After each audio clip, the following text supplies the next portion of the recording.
अब भारतीय जनता पार्टी को आजादी से मतलब नहीं रह गया।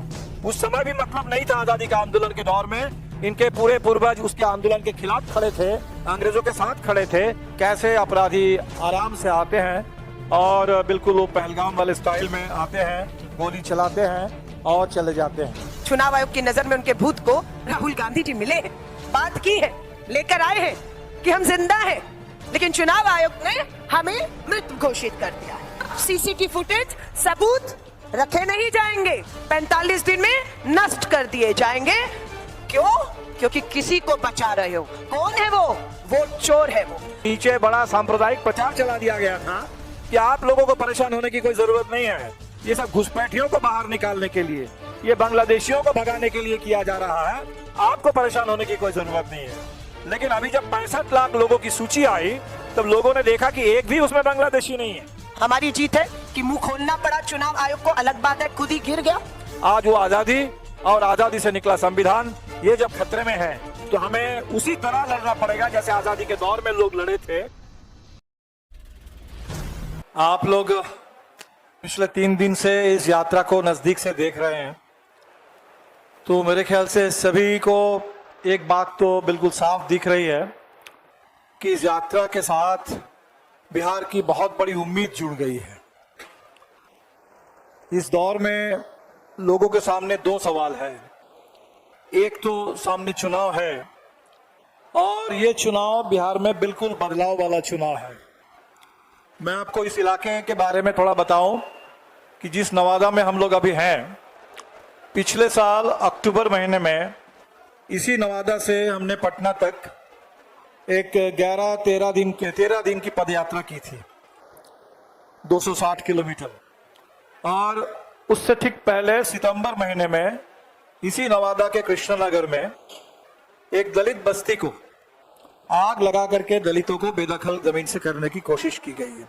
क्योंकि उसी समय बिहार में भूमि सर्वे चल रहा था और भूमि सर्वे के आड़ में जहां भी दलित गरीब बसे हुए हैं, सबसे पहली कोशिश हुई कि उनको जमीन से बेदखल कर दो। और उसी पृष्ठभूमि में हम लोगों ने पदयात्रा जब की तो हमने देखा कि नवादा में, गया में जबरदस्त दलितों में आक्रोश है। यही इलाका जीतन राम मांझी जी का है और केंद्रीय मंत्री हैं, बिहार में एक समय पूर्व मुख्यमंत्री रह चुके हैं। लेकिन सबसे ज्यादा दलित उत्पीड़न की घटनाएं आपको गया में मिल जाएंगी, जहां मजदूरी मांगने पर आज भी मुसहर जाति के मजदूर उनका हाथ काट लिया जाता है। ये स्थिति यहाँ है और इसी के चलते बिहार में ये जो 20 साल बाद चुनाव अभी आ रहा था, ये चुनाव बिल्कुल तय था कि जो नारा बिहार के हर कोने से उठने लगा था कि बदलो सरकार, बदलो बिहार। बिहार में पिछले 20 साल से सरकार है, बातें बहुत हुई विकास की, न्याय के साथ विकास की, सुशासन की, लेकिन आज जो हकीकत है वो बिल्कुल उल्टा। विकास के नाम पर सबसे ज्यादा गरीबी, सबसे ज्यादा इस समय बेरोजगारी, सबसे ज्यादा पलायन, और जिस बात की अभी भी ज्यादा चर्चा बिहार में नहीं हो रही है वो है बिहार में बढ़ता कर्ज का संकट, माइक्रो फाइनेंस कंपनियों का बढ़ता आतंक, जिसके चलते गांव के गांव, घर के घर खाली करके लोगों को भागना पड़ रहा है। तो और सुशासन की जगह पर तो बिल्कुल अपराधियों का राज आ गया। आपने वो सीसीटीवी का फुटेज देखा होगा कि बिल्कुल सुबह 7 बजे का वक्त पटना के अस्पताल में कैसे अपराधी आराम से आते हैं और बिल्कुल वो पहलगाम वाले स्टाइल में आते हैं, गोली चलाते हैं और चले जाते हैं। तो इसीलिए चुनाव बिहार में बदलाव का था और ऐसे चुनाव में एन वक्त पर जब चुनाव आयोग की ओर से ये एसआईआर का सर्जिकल स्ट्राइक किया जाता है पूरे चुनाव को अस्त व्यस्त करने के लिए, तो जाहिर सी बात है कि इसको समझने में थोड़ा लोगों को पहले समय लगा कि ये कोई रूटीन, कोई पुनरीक्षण नहीं हो रहा है। तो धीरे धीरे बात समझ में आई कि लोगों का नाम काटने वाला पुनरीक्षण हो रहा है, 65 लाख लोगों का नाम। और जो इसके बारे में नीचे बड़ा सांप्रदायिक प्रचार चला दिया गया था कि आप लोगों को परेशान होने की कोई जरूरत नहीं है, ये सब घुसपैठियों को बाहर निकालने के लिए, ये बांग्लादेशियों को भगाने के लिए किया जा रहा है, आपको परेशान होने की कोई जरूरत नहीं है। लेकिन अभी जब 65 लाख लोगों की सूची आई तब लोगों ने देखा कि एक भी उसमें बांग्लादेशी नहीं है, एक भी कोई म्यांमार के आदमी नहीं है। सारे के सारे जो लोग हैं, यहाँ तक कि जिंदा लोगों को मुर्दा घोषित करके नाम काट दिया गया। और बिहार के प्रवासी मजदूर जो बाहर जाते हैं मजबूरी में कमाने के लिए, थोड़ी बेहतर मजदूरी की तलाश में, उनको, और इसीलिए इस यात्रा में मुझे लगता है कि इतना भारी जो जन समर्थन दिख रहा है, उसके पीछे दोनों कारण है। एक, बदलाव की तीव्र आकांक्षा जो बिहार में, गांव में, शहर में, हर तबके में, हर पीढ़ी में, नौजवानों में सबसे ज्यादा, खासकर जिनके सामने रोजगार नहीं है, पूरे भविष्य जो है अनिश्चित है। लेकिन उनके साथ साथ वो सारे बुजुर्ग जिनको 400 रुपए का पेंशन दिया जाता था और हम लोगों की लंबी लड़ाई के बाद अब नीतीश जी 1100 रुपए की घोषणा करके कह रहे हैं कि हम पूरे बुजुर्गों का भी ध्यान रखेंगे। तो बिहार के सारे तबके, महिलाएं, किसान, खेत मजदूर, मनरेगा मजदूर, सब के सब। तो और इसी के साथ साथ SIR जो आप पूरे बिहार के लोगों को, और मुझे लगता है कि बिहार के चलते पूरे देश में भी आप लोगों को बात समझ में आ रही है कि ये वोटबंदी, वोट चोरी की नई साजिश है और अपने ही लोगों को, गरीबों को बड़े मुश्किल से जो वोट डालने का अधिकार मिला, अधिकार तो संविधान में 1949 में संविधान पारित होने के साथ साथ मिल गया था। लेकिन आपको मालूम है कि यही मध्य बिहार का इलाका है, यही शाहाबाद और मगध का इलाका है जहां दलितों को वो वोट डालने का अधिकार नहीं था। और लंबी लड़ाई, बहुत मुश्किल भरी लड़ाई हम लोगों को लड़नी पड़ी, काफी जान की कीमत दे करके, जनसंहार झेलते हुए, तब जाकर के 80 के दशक में यहाँ दलितों को, गरीबों को, भूमिहीन मजदूरों को वोट डालने का अधिकार मिल पाया था। और आज उसी अधिकार को दोबारा छीनने की साजिश हो रही है और बिहार को सिर्फ भूत कब्जा के पुराने दौर में नहीं, बल्कि फिर एक बार गुलामी के दौर में धकेलने की कोशिश है पूरे बिहार को और देश को, जहां गरीबों के पास, जिनके पास जमीन नहीं है, जिनके पास मकान नहीं है, जिनके पास हाई स्कूल की अभी डिग्री नहीं है, उनको वोट से भी बेदखल कर देने की पूरी साजिश आ रही है। मताधिकार की रक्षा, आज पूरे देश में लोग चिंतित हैं, परेशान हैं कि हमारा जो संविधान वो खतरे में है। और संविधान सिर्फ नहीं, बल्कि संविधान जिस आजादी के आंदोलन से निकला, उस पूरे आजादी का विरासत, अभी 15 अगस्त को मोदी जी ने जो भाषण दिया और 15 अगस्त को लेकर के पूरे देश में जो प्रचार चला, इससे भी ये बात साफ दिखी कि अब भारतीय जनता पार्टी को आजादी से मतलब नहीं रह गया। उस समय भी मतलब नहीं था आजादी के आंदोलन के दौर में, इनके पूरे पूर्वज उसके आंदोलन के खिलाफ खड़े थे, अंग्रेजों के साथ खड़े थे। लेकिन आज आजादी के बजाय वो पूरे देश में बंटवारा की चर्चा करना चाहते हैं। उनके लिए पार्टीशन मुद्दा है और वो पार्टीशन का दौर को दोबारा लौटा कर लाना चाहते हैं हिंदुस्तान के अंदर, देश को और टुकड़े टुकड़े करना चाहते हैं। और इसीलिए आज वो आजादी और आजादी से निकला संविधान, ये जब खतरे में है तो हमें उसी तरह लड़ना पड़ेगा जैसे आजादी के दौर में लोग लड़े थे। आज फिर उसी तर्ज पर लड़ना होगा और उसके साथ साथ अपने संविधान की रक्षा करते हुए बिहार में बदलाव लाना है। हमने अभी सुना, कल हम गया में थे और पता चला कि मोदी जी 22 तारीख को गया में आने वाले हैं। बोध गया में उनकी कोई रैली होगी और उनकी रैली का, उसके लिए जो तैयारी चल रही है, साथियों ने हमें बताया कि वो पूरे यूनिवर्सिटी कैंपस में पेड़ काट दिए गए। लोगों का नाम काट दो वोटर लिस्ट से, किसानों की लहलहाती फसल को पूरा जला दो, खत्म कर दो, पेड़ काट दो। ये काटने वाले लोग ये आ रहे हैं रैली करने, पूरे पेड़ों को काटते हुए और स्कूलों को बंद करते हुए। स्कूल तो बंद हो रहे हैं बिहार में, क्लब एंड क्लोज, तमाम स्कूलों को एक करने के नाम पर 3 स्कूल, 2 स्कूल मिलाकर के 1 स्कूल, स्कूलों की संख्या कम हो रही है। तो ये शिक्षा विरोधी, ये पूरे गरीब विरोधी, ये बिहार विरोधी, ये लोकतंत्र विरोधी, ये जो निजाम है, जो डबल इंजन है, अब तो डबल इंजन फेल कर गया और इस डबल इंजन के खटारा सरकार को बदलना है। हमें इस देश में, लोकतंत्र में, संविधान में संवैधानिक हक, एक वोट के अधिकार को बचाने के लिए वोट अधिकार यात्रा भी करनी पड़ेगी, ये कभी सोचा नहीं था। संविधान में मिले उस अधिकार को बचाने की ये यात्रा श्री राहुल गांधी जी के नेतृत्व में पूरा इंडिया अलायंस गठबंधन, संसद से सड़क तक एक ही गूंज है, वोट चोर गद्दी छोड़। और इन वोट चोरों से ये यात्रा खत्म होने तक गद्दी छुड़ाने का लक्ष्य हम प्राप्त करने की तरफ बढ़ चुके होंगे। किसी की गद्दी छूटे ना छूटे, इस यात्रा का जो माहौल बन रहा है, ये निश्चित है इस यात्रा के समाप्त होते होते मुख्य चुनाव आयुक्त ज्ञानेश कुमार की कुर्सी जरूर छूट चुकी होगी। पैर पे कुल्हाड़ी मारी है ज्ञानेश कुमार जी आपने। 17 तारीख को यात्रा शुरू होती है, 17 तारीख को ही चुनाव आयोग, कभी आपने देखा है संयुक्त प्रेस वार्ता, वो भी बिना किसी चुनाव के हो रही हो? चुनावों की घोषणाएं होती हैं तो चुनाव आयोग आते हैं, लेकिन कोई चुनाव नहीं है। यात्रा का डर पूरे चुनाव आयोग को प्रेस वार्ता करने पर मजबूर करता है। सोच रहे थे यात्रा शुरू होने से पहले ही गुमराह कर देंगे, सवाल खड़े कर देंगे, लेकिन जो सवाल खड़े किए उसमें खुद गिर गए। पत्रकारों ने 17 तारीख को सवाल पूछे चुनाव आयोग से कि विपक्ष की मांग है क्या। आज वही मांग राहुल गांधी जी, तेजस्वी यादव जी, हमारे लेफ्ट के नेता बैठे हैं, सभी लोग क्या मांग है।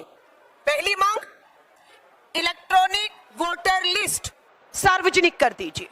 लोकतंत्र है ना, अधिकार है ना जानने का, सार्वजनिक कर दीजिए। हर कोई अपना वोट खुद देख सकता है या नहीं, कटा है या बना है, या कौन आदमी है मेरे पड़ोस में रहता भी है या नहीं रहता है, तो जानकारी। लेकिन डर रहा है चुनाव आयोग इलेक्ट्रॉनिक वोटर लिस्ट शेयर करने से।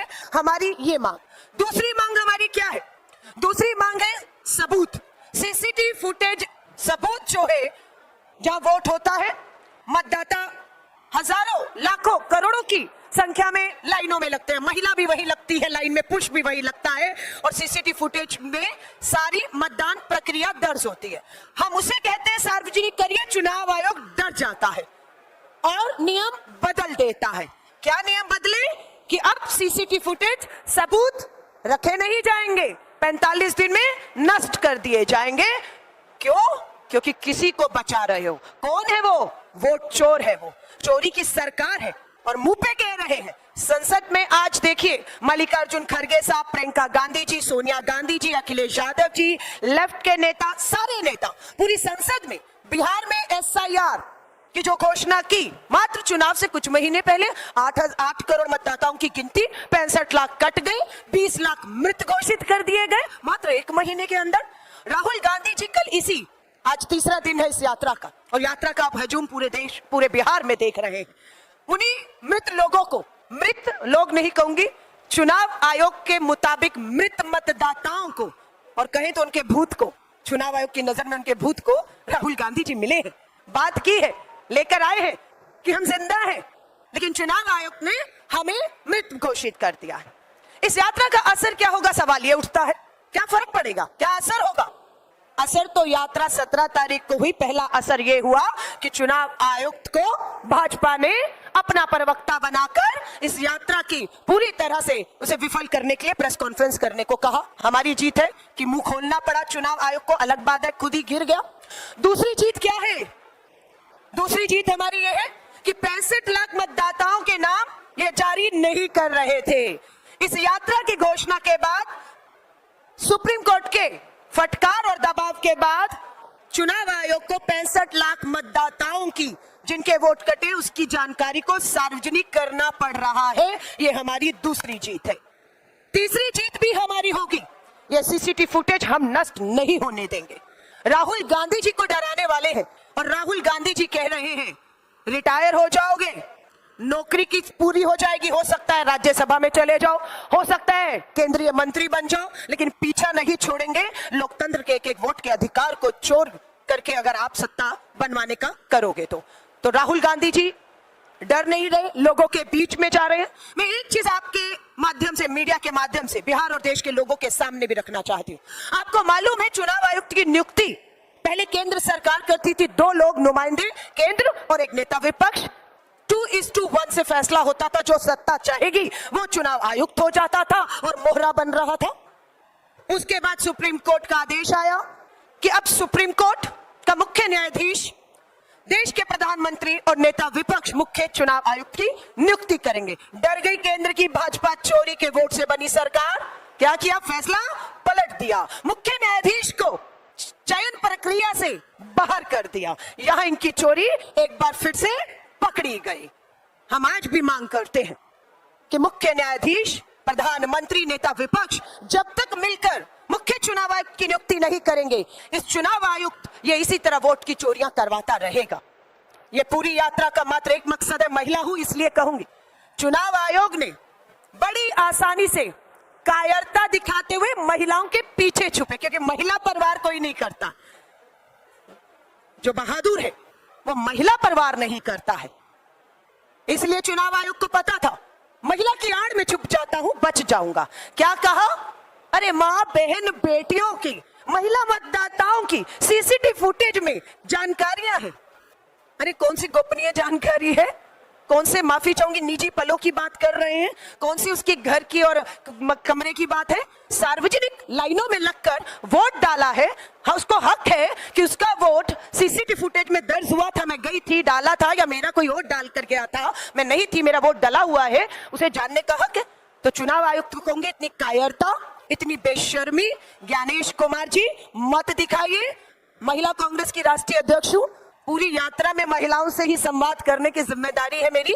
महिलाएं खुद ये कह रही हैं, ये सीसीटीवी फुटेज से हमें कोई परेशानी नहीं है, लोकतंत्र बचाना है, वोट चोरी होने से बचाना है, इसे सार्वजनिक करिए और हम करवा कर रहेंगे इसे सार्वजनिक। इसी के साथ भट्टाचार्य जी ने मुद्दों की बात की। ये क्यों खेल हो रहा है? क्योंकि भाजपा को पता लग चुका है कि वो बिहार का चुनाव हारने जा रहे हैं। ये एनडीए गठबंधन को पता लग गया है। कब पता लगा? जब नारा दिया अब की बार 400 पार। 400 पार नहीं आए, बैसाखी पर आए, और बैसाखी कहां की? बिहार की। और इन्हें पता है कि बिहार चुनाव हारे तो खाली यहीं से नहीं, दिल्ली से बाहर हो जाएंगे। आंध्र प्रदेश वाला भी मुख्यमंत्री इंतजार में बैठा है, कब दबाव से बाहर आएगा, कब बिहार से भाजपा बाहर आएगी, वहां से भी बाहर आएगा। तो ये दिल्ली की अपनी सत्ता बचाने के लिए अपने भ्रष्टाचार, कितने हजार करोड़ का अबेजी, 70,000 करोड़ का भ्रष्टाचार सीएजी की रिपोर्ट में आया है। सिर्फ चुनाव आयोग पे राहुल गांधी जी कार्रवाई की बात नहीं कर रहे हैं, एक एक भ्रष्टाचारी के ऊपर बात होगा। राहुल गांधी जी की ही बात नहीं है, बात लोकतंत्र में उठ रहे एक आम मतदाता से लेकर पत्रकार से लेकर मुख्य न्यायाधीश अदालतों में भी सवाल पूछ रहे हैं, उसके जवाब मिलने चाहिए। लेकिन चुनाव आयोग उससे डर रहा है। मैं वापिस चुनाव आयुक्त ज्ञानेश कुमार जी और उनको कहूंगी, ये संवैधानिक पद पर आप जो बैठे हैं, उस पद की गरिमा को बनाए रखिए।